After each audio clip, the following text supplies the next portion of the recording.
Okay. Hello and welcome to season 14 of my Drink It In podcast. I am so excited. This is called Behind the Pages. Oh, Something I've always wanted to do is speak to different Jewish people, obviously, who have authored books. And I have Chana with us today. And Chana didn't just author one book. I mean, she'll tell us how many she actually authored. But before we go for that, it's also very exciting because Chana, you also have your own podcast. yes, yes. Um, yeah, so like I even did a season on podcasters. It was called Podcasters Unite. So like maybe I should like revamp that one. But Ah, it's just nice. It's nice to have a fellow podcaster on my podcast as well. It's also a little intimidating, but I think I'm okay. But you're if you doing could great. introduce, oh, thank you. If you could introduce yourself and just let everybody know, like where you're from originally, where you are now, and how you got started in writing. Sure. Okay. So first of all, thank you so much for having me. This is such a pleasure to be here. I do a podcast. The podcast is called Ordinary People with Extraordinary Stories. It's on Chabad.org. It's also on YouTube, on Spotify, on all podcast platforms.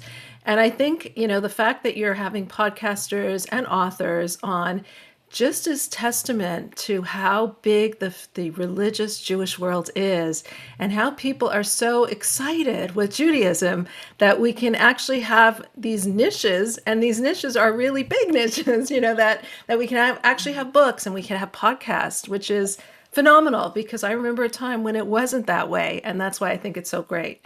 So my name is Chana Weisberg, and I am an author, a lecturer. I lecture internationally.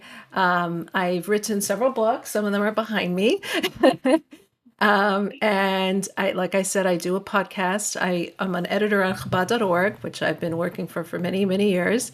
And I am originally from Toronto. I grew up in Toronto my whole life. And once we got married, I said to my husband, who came from Brooklyn, no, I'm not living in Brooklyn. So he came along there. And then we lived there for many, many years. And then a couple decades later, we're here back in the States. Now it's his turn. so, so we're living now in Pomona, New York, which is near you in Muncie, near you in, Yes, yeah.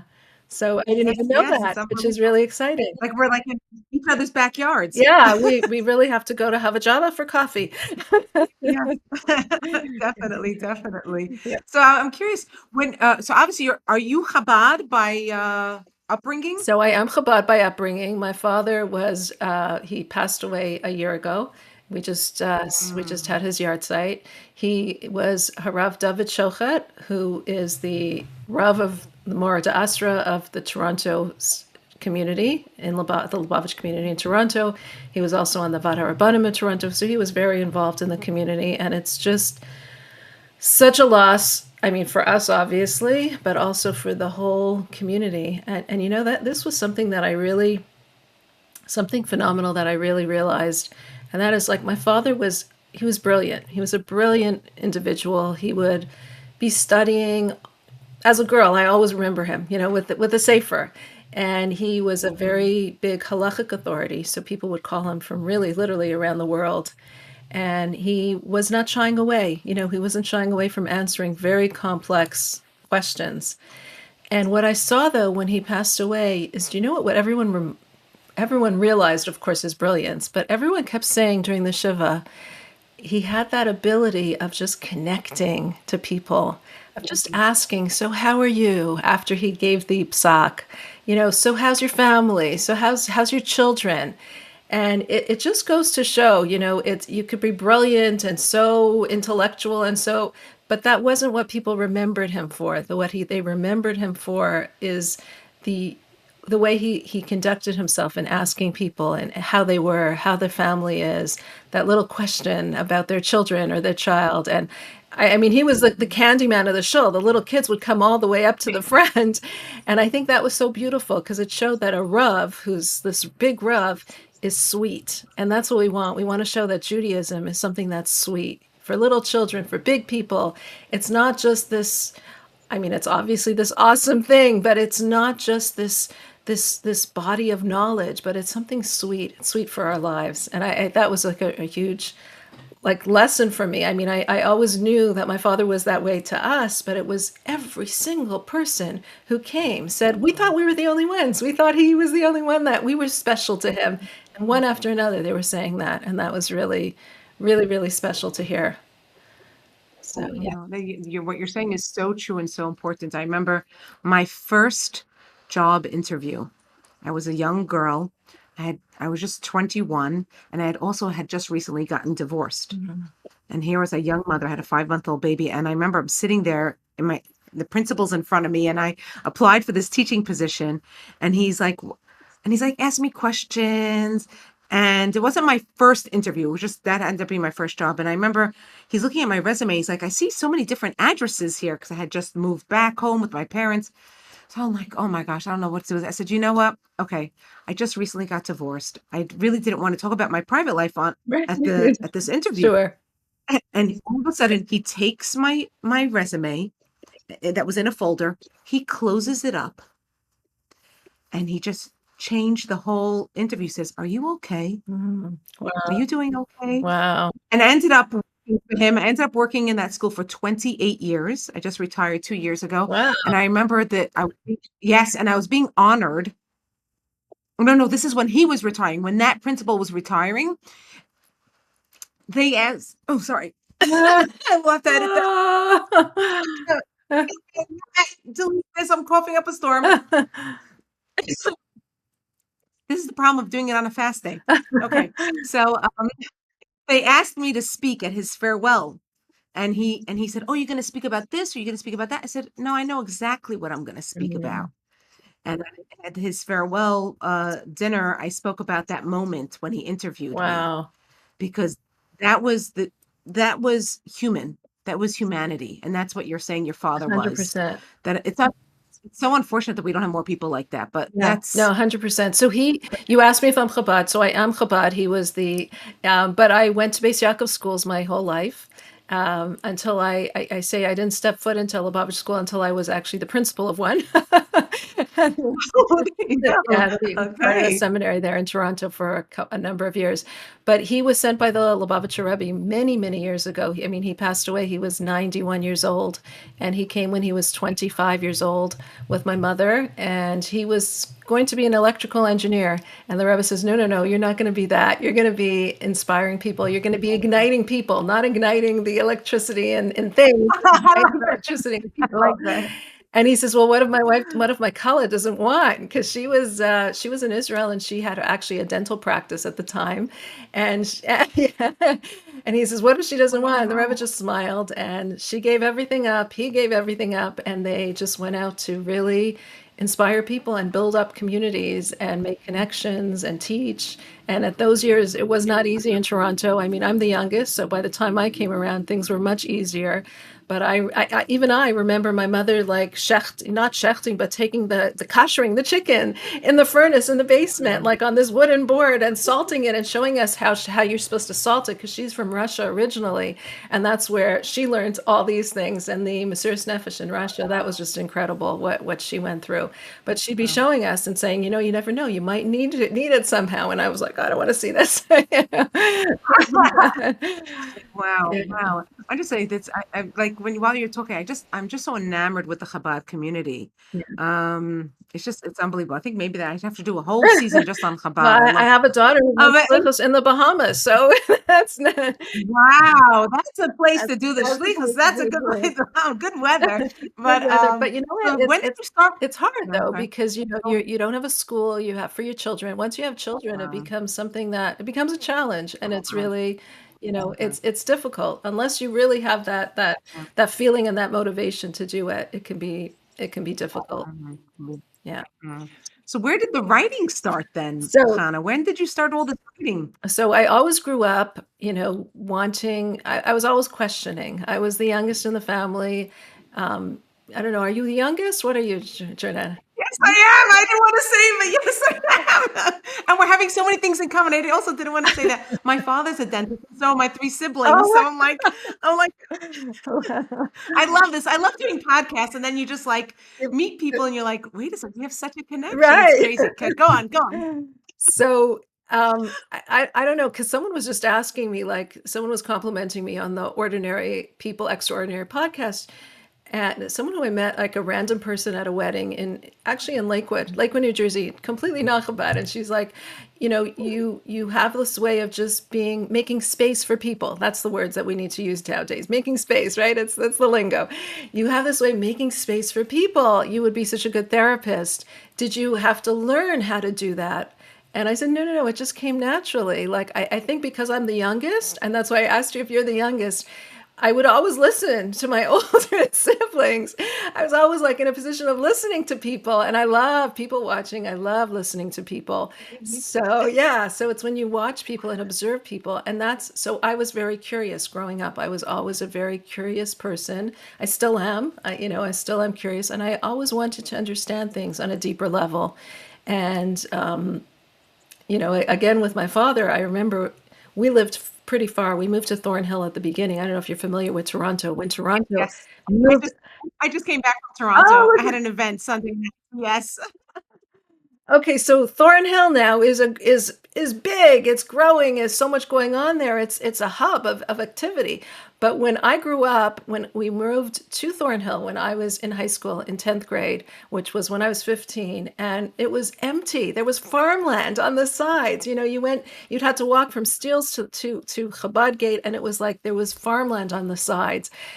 It was completely dark and empty. But when I used to go to school in the morning, my father used to always drive me. He would do, and that was a special time that I would connect with him. And that was the time when as a teenager, I remember this so clearly. And this is, I think, also so important for people to think about because, when we do carpools nowadays, it's the biggest hassle.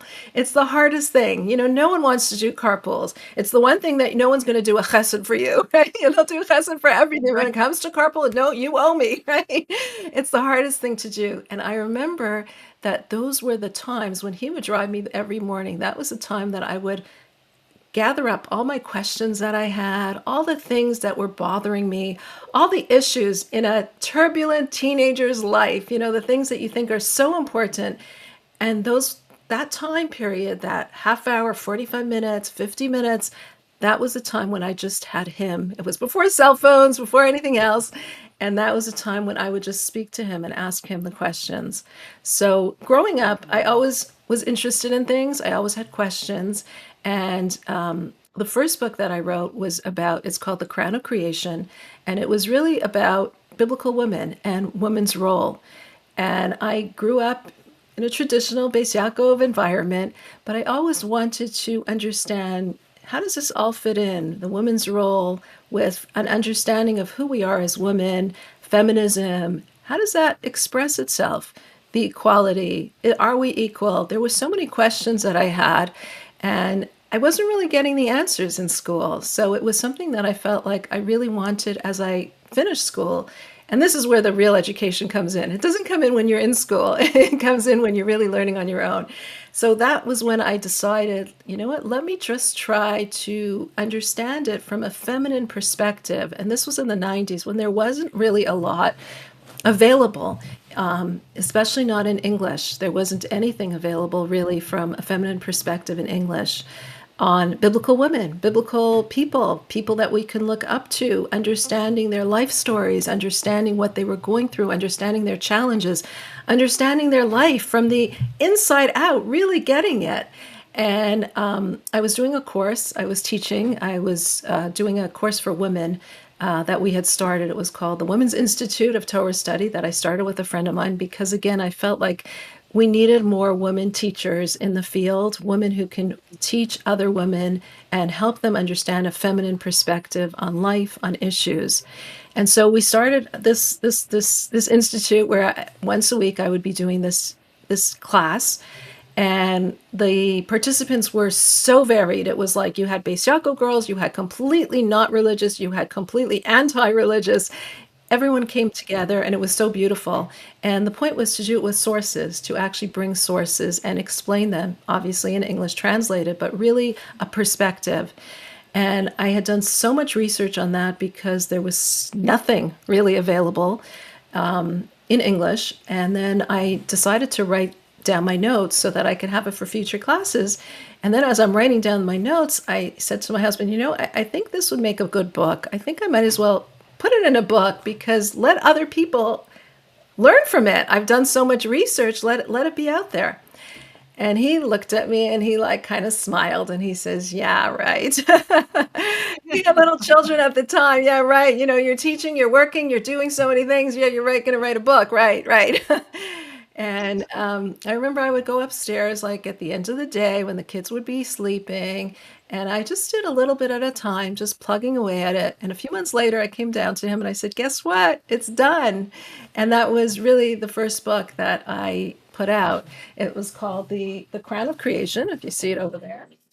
Yeah, I see. And that was Unbelievable. It's like your first baby, that was my right? first baby. It really was my first. I mean, I had some children at the time, but yeah, that was the first baby. And the Yes. point of it was really understanding biblical stories from a feminine perspective. What were they women going through? What was it like? What was their feelings and how did they deal with the challenges that they dealt with? Because I felt once we remove a lot of the circumstances of the biblical circumstances, you really we're grappling with so many of the same issues in modern times and so many of the same issues of how we look at ourselves and how we can learn from them how to look at ourselves, because really we're a generation that, I mean, the main problem with our generation is that we're just always feeling so like, who am I? What difference am I going to be making in society? What difference is little me going to make? Because really, we don't feel that like, and we think of it as humility, but it's the opposite of humility, because we think of little me and how can I make a difference or an impression in this big, vast world? And because we live in a world where we're so connected through the internet and through so many other technology, the world is huge. And it makes us feel even smaller and even more insignificant. And I felt that it was particularly through women that we needed to learn how to feel, how to build ourselves up, how to build up our children, how to build up our communities, how to build up our friends and those around us. And that was really why I wrote that first book called The Crown of Creation. Yeah. It's out of curiosity. Um, as you were writing it, was there one specific female that you felt connected to the most when you were writing it? Definitely. I mean, all of them were phenomenal, but I think if I had to choose two of them, it would be, well, first of all, Sarah. Sarah was this confidence. Shema Bakola. Listen to her voice and her, her ability to really see beyond the situation to the core of the issue and not be afraid of what anyone's going to be saying. I mean, the one argument that she had with Avram was send away Yishmael. And if you picture this, like she's the first lady of the world, they're on a mission to really convert the world because they're trying to spread monotheism to the world. They're on a mission. And the last thing that she needs is the papers and the paparazzi opening up the next day and saying, "Did you see what Sarah did? She just sent out her stepson." Like horrific. The news would be like, and this is the woman that claims morality. This is the woman that is trying to show such kindness to the world and teach about monotheism. Her mission would be completely shot. And yet she didn't think about that. She realized that this is what was important for her child. This is what was important for her, that Ishmael was going to jeopardize the safety, either the moral safety or the spiritual safety or even the physical safety, depending on which of the commentaries you're going to be asking. And she said, this is what is, I'm going to listen to my inner voice and do what I know is right. And I think that was Mm. such a message, that is such a message for us, because inside, many of us know what we need to do for ourselves, for our families, for those around us. We know what we need to do. We know what we want to do. We know what our passion is. But so many of us are so afraid to stand up and have that courage to actually do it. And from her, you really learn like, no, no, no, no, you stand up, Shema Bakola, listen to your inner voice, listen to that voice inside of you, because you got it, and it will be good. So I think that was like a central message. Another one that I felt was really, really important was that of Rivka, because Rivka came from a background that was very immoral, completely immoral. She was the Shoshana Bein HaChochim. She was the rose among the thorns all around her. Such immorality. Her father was a swindler. I mean, you see later on, her brother gave the wrong bride. I mean, who does that? Who switches the bride? They were the immorality around them was horrific. She came from a place called Haran, which is Haron Afshal Olam. It was the place that God was so angry with in this world because it was filled with such immorality. And yet she became who she became.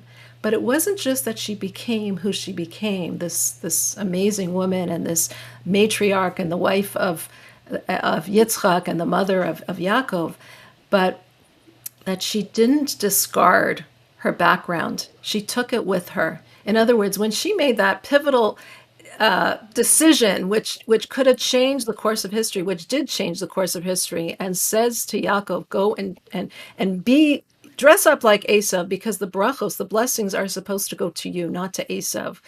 She was really using the skills that she had learned in her hometown that was full of immorality, the being cheating, the swindling that she learned from home. She was using it, but using it in a positive way.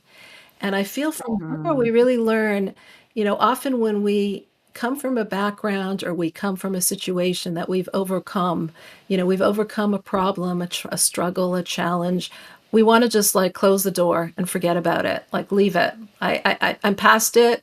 I outgrew the trauma, or I outgrew the challenge, and now I'm a different person, and I'm a finished person. I'm a complete person, and what I think we need to do is don't close that door. Use your circumstance, use everything in your situation.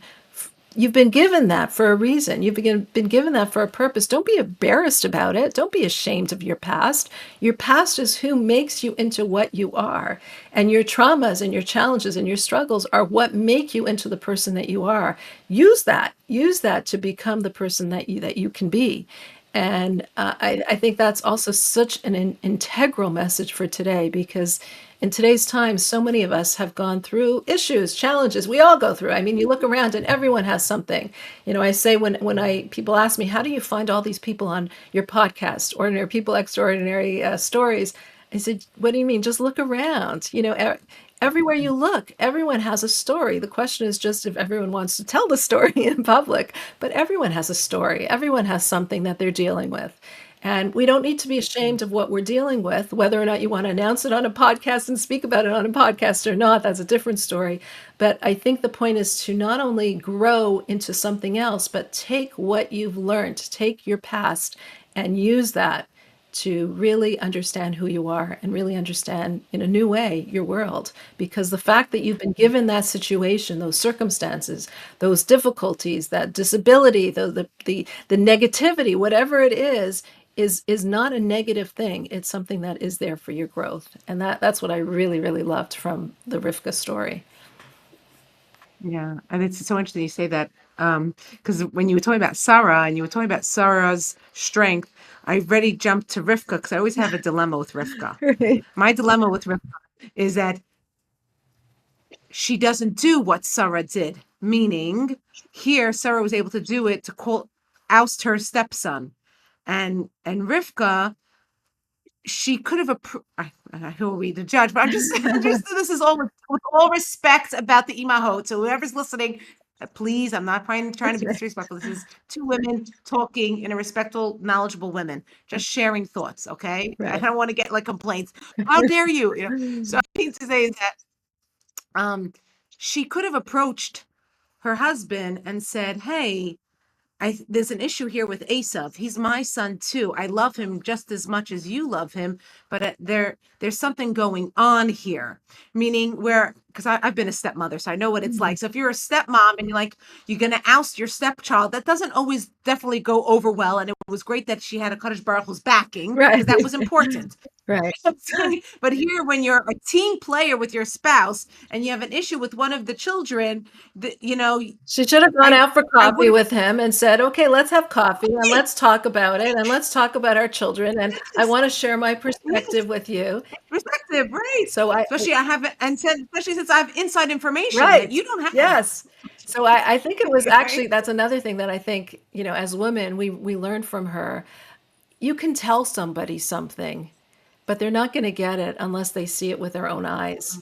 So, Wow. Yitzchak thought, this Yaakov is this Esav is somebody, he's a man of the world. He's a man who's so suave. He goes out there. He's got the big political relations. He's got the PR skills. He knows how to market something. And in today's day and age, you need to market it. You could have the biggest brilliance, but if you're not marketing it to the world, you're sitting in your little cubicle and no one knows anything about you. No one knows about the great art that you're producing. You need to know how to market it. And I think Yitzchak felt that way about Esav. He says Yaakov is this guy who's very tamim. He's sitting in the tent. He's sitting and learning all day long. But we need to be able to market it to the world. And if we could take Esav's capabilities and help him to be that good person while he's also this amazing marketer, then you've got a winning combination. And as much as Rivka would have said to him, okay, you might think so, but that's not really the case, she had to show it. She couldn't say it, she had to show it. So what does she do? She Mhm. tells Yaakov, dress up, show him that you know the marketing, that you can wear the outer clothing of Esav, that you can do exactly what Esav is doing, but you also have that inner decency and that inner morality and that inner compass and that inner greatness. And if you can show that to your father, his perspective will change. And so I I love think, I, that. Love that. yeah, Love that, Hannah. I think I Wow. think we often do that. I don't know, at least I do. You see your child or you see your husband or you see a friend doing something that this person is doing the wrong thing, and you just see the end of it. You see the disaster of where it's going, where they're heading, and you can talk and talk until you're blue in the face. They're not going to listen. They're not going to understand it because they're in their own perspective.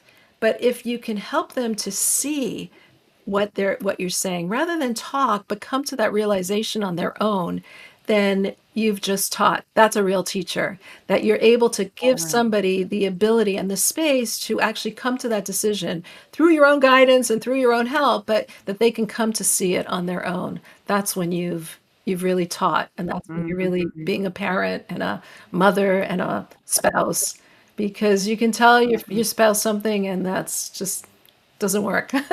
Right? Right.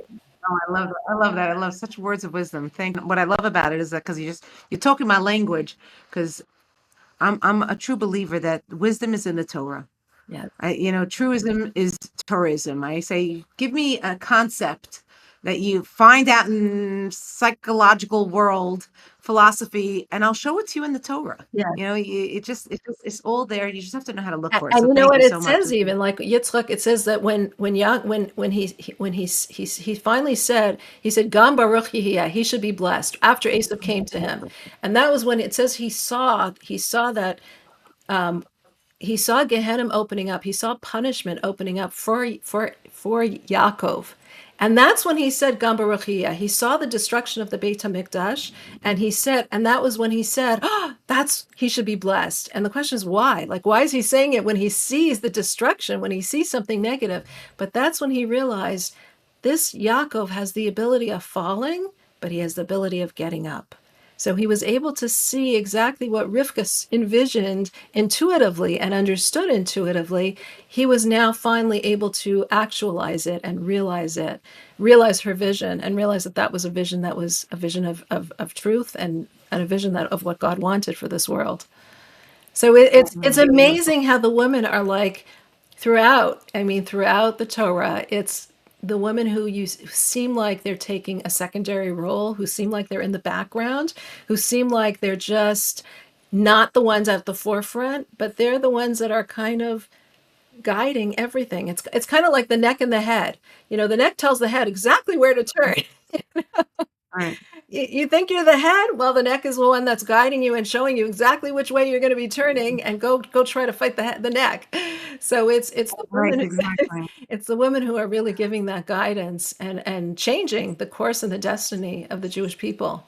And that's what I found so amazing with it. And that's when I really started to understand from a deeper perspective, the role of women and what women are supposed to be doing in this world and our role in the cosmic role of all things, and how Kabbalah sees it, how women were created last because of their greatness, the crown of creation, and how we can really manifest that in our times. And we're seeing that in our Mhm. times.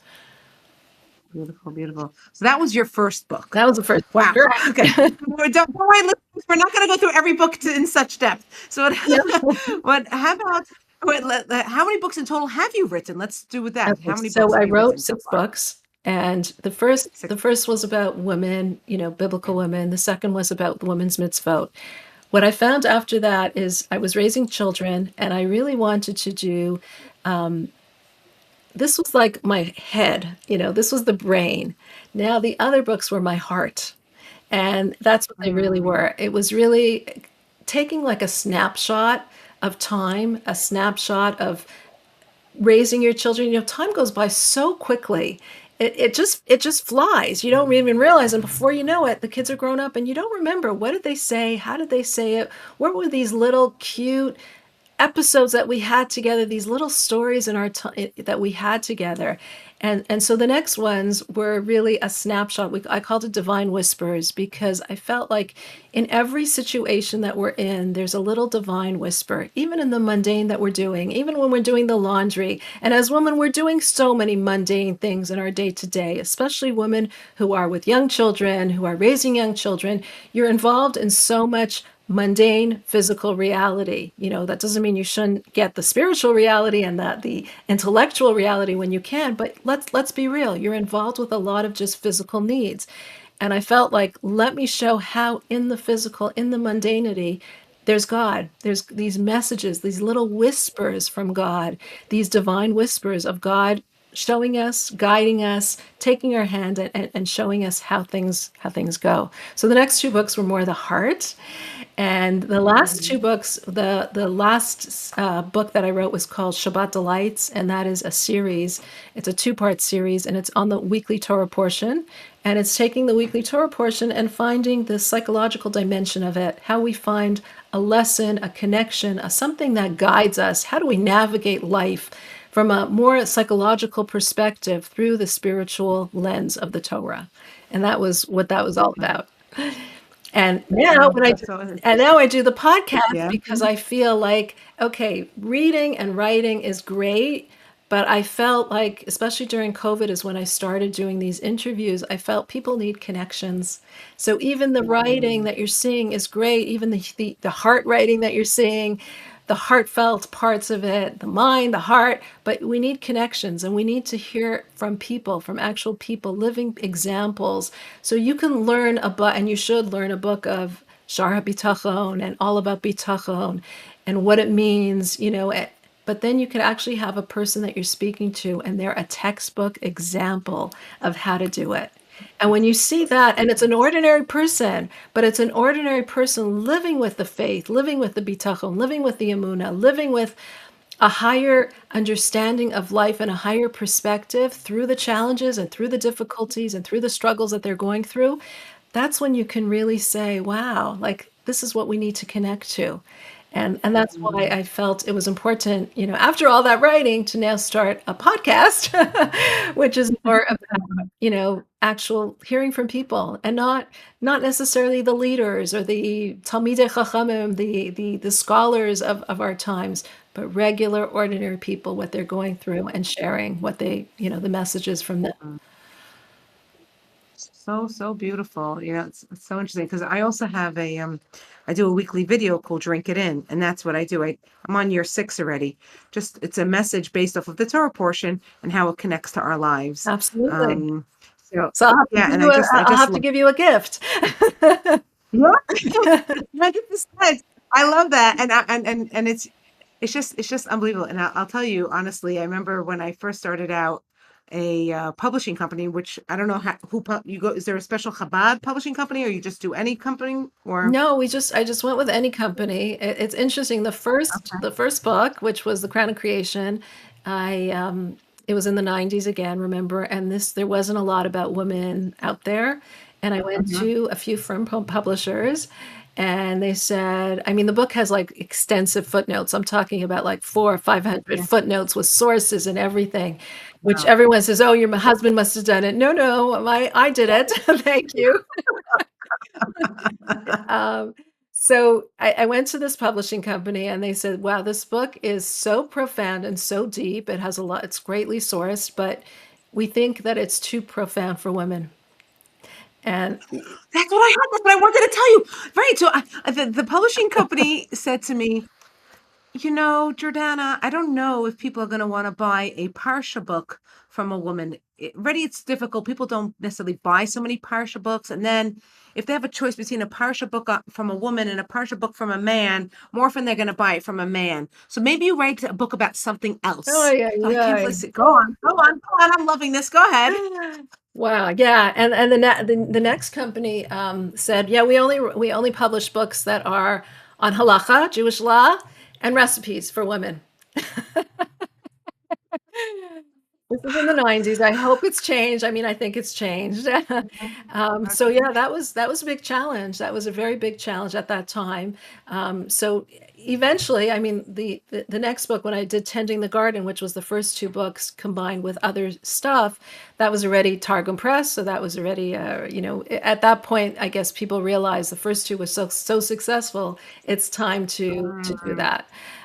But at the beginning, that's how it was. So no, they're not all through. I mean, the last one was through Chabad.org and Kahas, which is a Lubavitch publishing company house, but the others are not. So yeah, mm. you can definitely do it with Okay. anything. Yes. Oh, very interesting, very interesting. So now let's talk about the writing process. Did you ever hit like a moment you like a blockage? You know how they always talk about writer's block? I don't know if maybe that's people just telling non-true stories. So maybe, I don't know. Did you ever like face that? So I guess I would never like I don't consider myself a writer. I don't consider myself a speaker. Even though I'm a Okay. writer and a speaker, but I never looked at myself as a writer per se or a speaker per se. I write and speak about things that are something that hits me, that is strong with me, that I feel passionate about. And so I didn't just write, it wasn't like I wrote when I felt like the call to write, when I thought of an idea that was something that was really speaking to me and I wanted to share it to the world. And, and I know like I'm totally wrong. If you take any writer's course, you will not hear what I'm about to say. They'll say, just don't do that. But I know you're supposed to have like an outline when you're writing and, what exactly you're supposed to be doing and the beginning, the start, and the end. I didn't do that. I would never know when I started to write what the ending would be.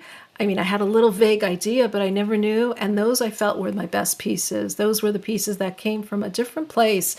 It wasn't so much just a calculated way of looking at things, but it was expressing something so deep and so from within. So don't look at me as the writer or as the speaker because I'm probably saying everything wrong that you wouldn't be learning in a class on learning how to write or learning how to speak. But that was how how I felt, how I formulated it. I also feel as a speaker, like I feel that people's attention span nowadays is very short. Like we're so used to scrolling and looking at the next thing. So I feel like I have to, and this is probably how I write as well, that let's break things down into small pieces. You can build on those small pieces, but every small piece should be self-contained. So start with a little story, start with a little joke, and the joke and the story could be connected to one another. And then the little insight that you're going to be saying, and then you're going to break it down into a deeper insight that might build on the previous insight, but everything is self-contained. So if someone's mind starts to wander, once you start that next joke, or once you start that next story, or that next insight, and you're pulling them in, suddenly they're coming back and they're, oh yeah, that's interesting. Whereas if you're just going to do this spiral where it goes on and on and on, rather than these little self-contained pieces, you're not going to bring them back. And I think that's important Mhm. as a writer, as a speaker, especially for today's times, because we like to have little nuggets of, we're used to these little nuggets of ideas. And of course, we want to go deeper. So build those nuggets of ideas one on top of the other, rather than as a spiral that one develops and isn't so self-contained. Wow, right. Great advice. Great advice. Speaking about today's day and age, there's feedback, right? You get with social media and anything else, emails, texting, people reach out to people very quickly. Did you ever come across a surprising feedback, maybe a positive one, maybe one that isn't so positive, that just like was unexpected? And if you could share that with us, that would be great. You're going to embarrass me here. Only what you want to share. Um, so there's a few that stand out, that I'm probably already blushing when I just thinking of it. There's a few that stand out. I remember when I was younger, I went to do this very, very big talk it was in Crown Heights, and I didn't realize that I was going to be speaking for a few thousand people. I thought it was like a small event. And this was in the beginning of my speaking career. And I remember and I didn't realize that usually the atmosphere in New York, New Yorkers, Torontonians in general, were very polite. We stand in row, we wait for our turns, we listen quietly. New Yorkers are not like that. And in the room, Oh. there was literally, you could hear the pin drop. It was just everyone was listening. And someone told me afterwards, like, did you realize that everyone was like listening? And I'm like, of course, like this is what people do. So it Oh. was cute though. They said someone sent back something like you look like a Barbie, but you're speaking like Shakespeare. Ah, you look Cute. like Barbie from Shakespeare. Yeah. Another person told me they brought me out to he made a surprise party for his wife, a surprise birthday party. And he brought me out for that, and he said, "Me and my wife have been talking about you a lot." And I said, "You're the feminine version of Rabbi YY Jacobson," which was like, oh Ah, gosh. And he says, "No," and wow. my wife disagreed. She says, "No, Rabbi YY is the masculine version of Chana." I wish Ah. my paycheck showed that, but Wow, that's uh, so nice. but It's a a real, wow, but a real wonderful. something that really, really touched me was I remember my uncle was Rabbi Emmanuel Shochet, and he was a prolific author and speaker. And one time he lived in Toronto, and one time he came back and he gave me regards from a woman off of the West Coast. And he says, "Yeah, she's really close to you." I said, I don't know this woman. I don't know her at all. He says, "What do you mean you don't know her?" She said, "She became religious thanks to your reading your material." And that just touched me. And it showed like how someone who you never know where you can touch somebody, how you can touch somebody, how that's really the far reaching effect of a podcast, a book, a recording, a class. It travels far, and we never know who and what has been touched by something that we might have said or done. And that to the point that she literally changed her whole life around without even telling me. She was never in touch with me. It was like so humbling. That was so, I guess it's on those days, some days you do feel down and you're not like so excited about what you're doing and you're writing. And sometimes it feels lonely and solitary. You're behind a computer screen. And it's when you get these kind of, you know, feedback like that, that it really reinvigorates you to do what you're doing and to really do even more than that and really realize that you are touching somebody. And if you even touch one person, you've changed a whole world. And that's phenomenal. That's really phenomenal. Wow.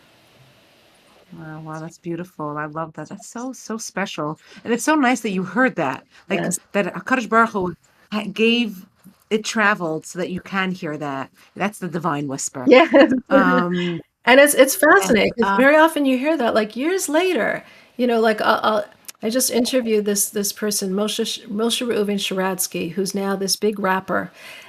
He has a record, he's signed with the big record companies. and I know. he looks like a complete rabbi. Like he does not look like a rapper. He's Morristown, from from Morristown. Morristown. Oh yes, you know him.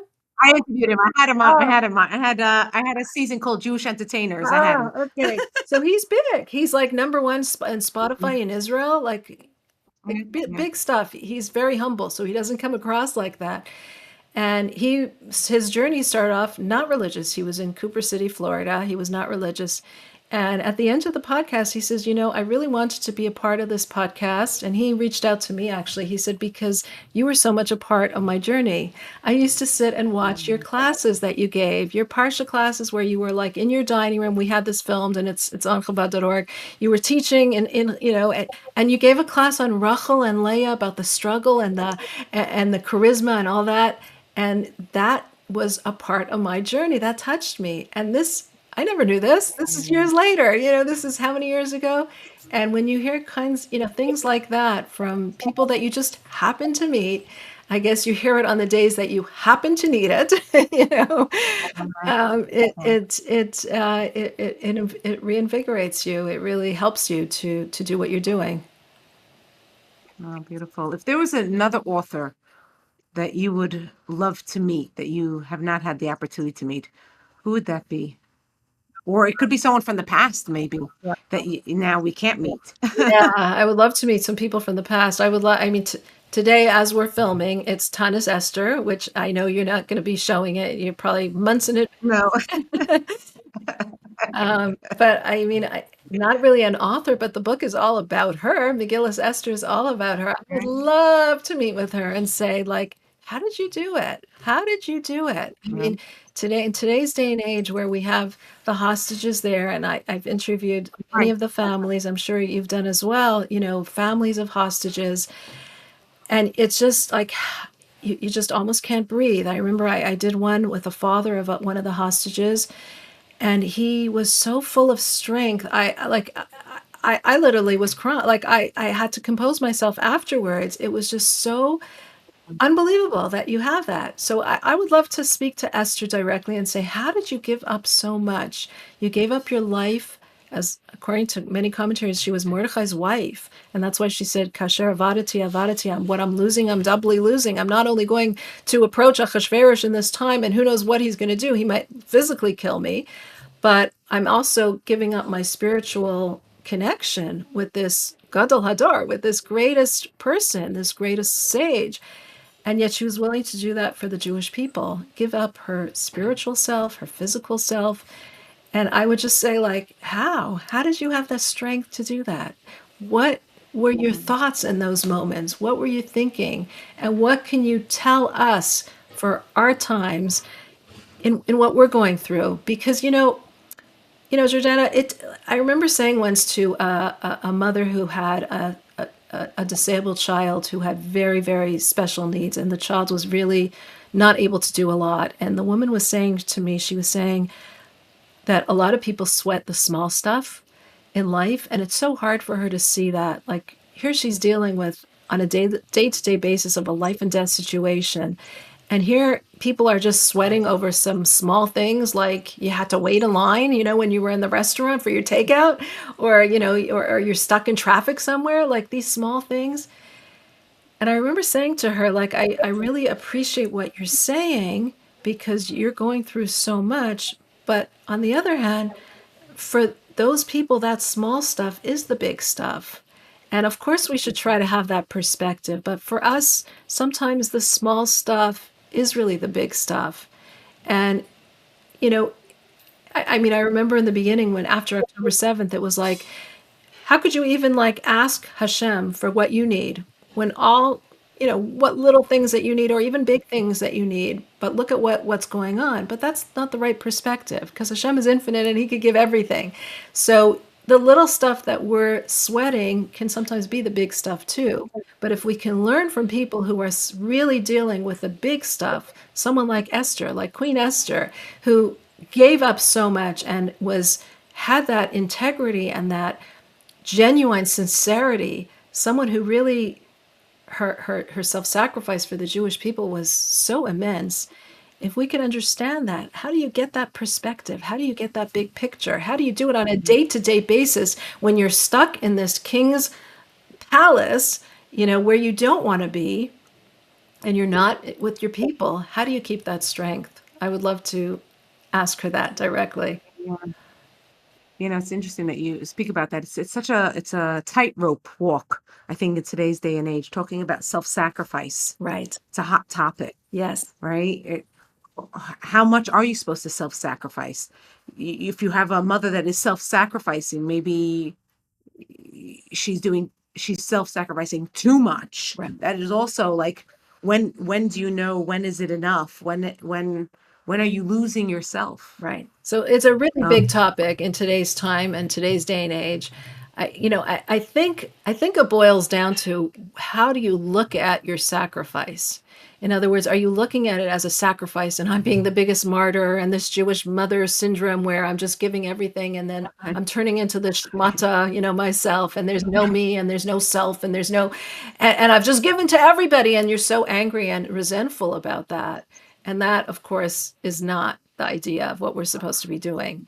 But if we can evaluate what it is that is important to us, what is our values, how do we look at our purpose and mission in this world? Do we look at it as something that's trivial, or do we see the big picture? When we have the perspective to see something bigger, then I think we automatically look at our sacrifice in a very different way. And we don't see it as sacrifice, but we see it as part of this greater goal. We see it as something that we have the opportunity to do.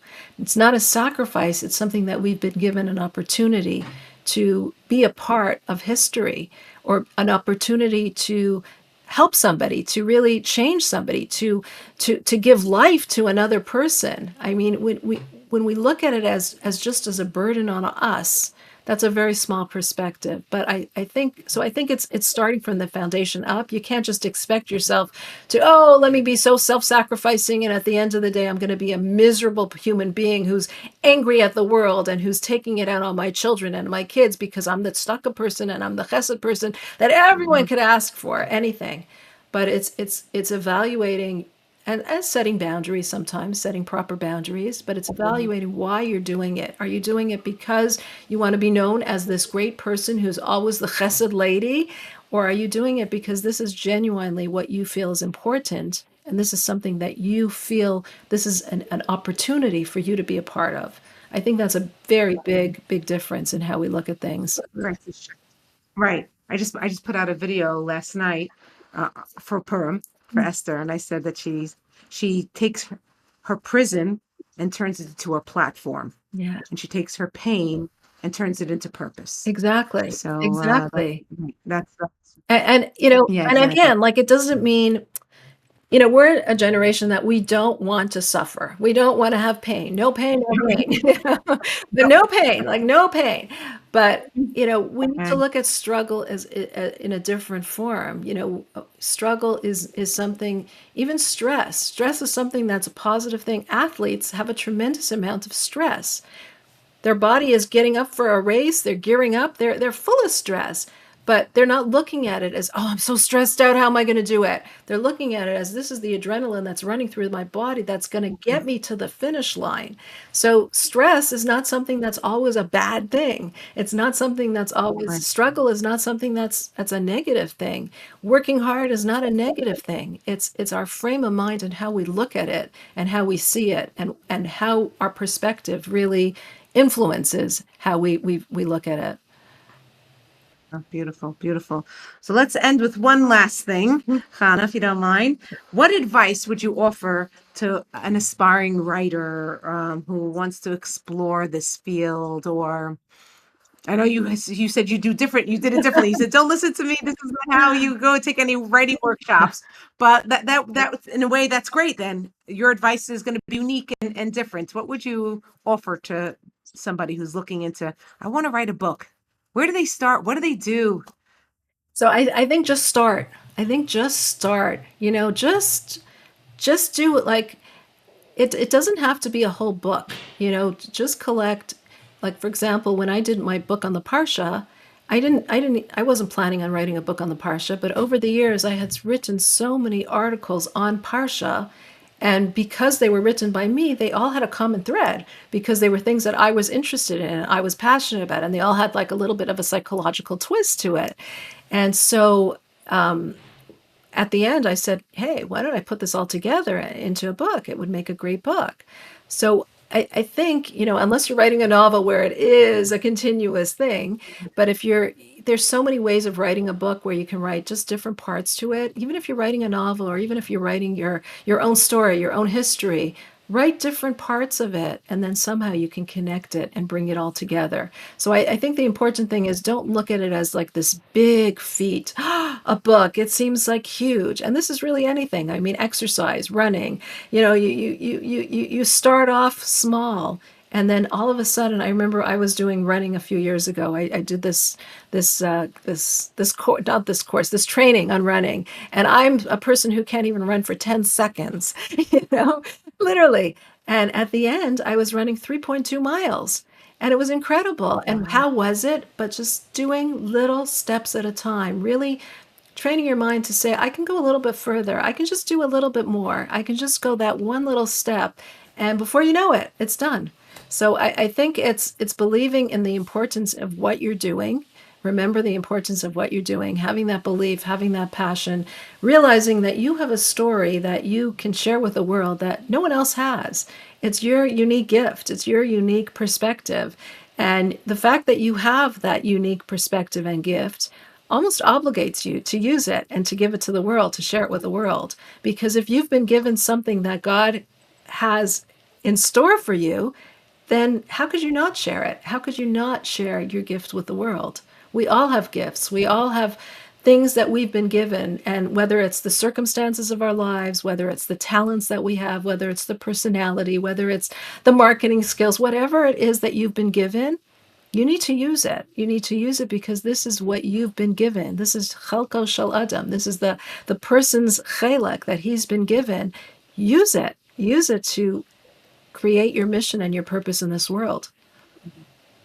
Wow. Beautiful. Beautifully said. So if somebody wants to contact you, Hannah, and they're like very inspired like I was from listening to this, what's the best way to reach out to you? So I have a website that's called chanaweisberg.com. And you can also find me on Instagram. I'm on Instagram. I'd love if you can follow me, be in touch, message me. I'm not so good with the marketing, so we're trying. You're great with it, Jordana. But yeah, people can message me that way, and I'll see it, and they can, they through my website, they can also email me. So that would be a way to be in touch with me. Okay, great. Thank you You can so much, also Hannah. email me through Really appreciate it. Chabad.org because Chabad.org also has a lot of Okay. stuff, and I'm on Chabad.org. So if you just write to feedback at Chabad.org, it will get to me. Okay. Thank you so much. Thank you so much for having me. This was so much fun, and I hope we'll go for coffee one day and see each other in person. Hope so. Okay. Okay.